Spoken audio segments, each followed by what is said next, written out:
कौतुक करायला अजून वाव मिळाली असती. सगळ्यात महत्त्वाचं म्हणजे आज या शिवजयंती निमित्त या विद्यार्थ्यांनी जे मनोगत इथं व्यक्त केलं, अत्यंत त्यांच्यामध्ये हिंमत आलेली दिसून आली. त्यांचं कौतुक करावं तितकं थोडं. विशेष म्हणजे कोणाला आमंत्रित न करता स्वतःहून उत्स्फूर्त येऊन आपलं तोडकं फक्त नाव जरी सांगायचं हिंमत इथं केली तरी सुद्धा ती वाखाणण्याजोगी. आम्हाला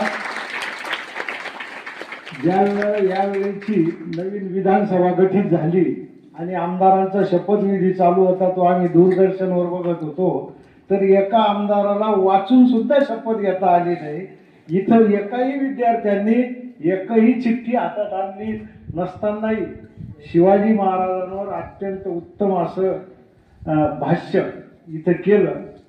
त्यानंतर 2 नृत्य सादर झाले. अत्यंत तालबद्ध आणि शिस्तीत त्यांनी तो कार्यक्रम साजरा केला. या मुलांचं खूप खूप कौतुक.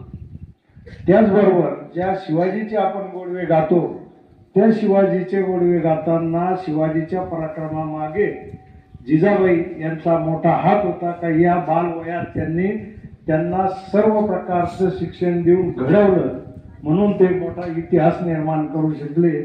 तसे या विद्यार्थ्यांना घडविताना तुम्ही सर्व शिक्षकांनी घेतलेली मेहनत, शिक्षिकांनी घेतलेली मेहनत याचं सुद्धा मी मनापासून कौतुक करतो.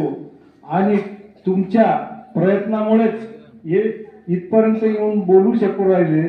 त्याचबरोबर नृत्य करतानाही त्यांना ज्यांनी मार्गदर्शन केलं असेल, ज्याला आता आपण नव्या याच्यात कोरिओग्राफर म्हणतो, या कोरिओग्राफरांचं सुद्धा मनापासून कौतुक करतो. उत्तरोत्तर या शाळेच्या विद्यार्थ्यांची प्रगती अशीच हो अशी मनापासून सदिच्छा व्यक्त करतो. पुन्हा एकदा सगळ्या विद्यार्थ्यांचं मनापासून शिक्षकांचं कौतुक करतो.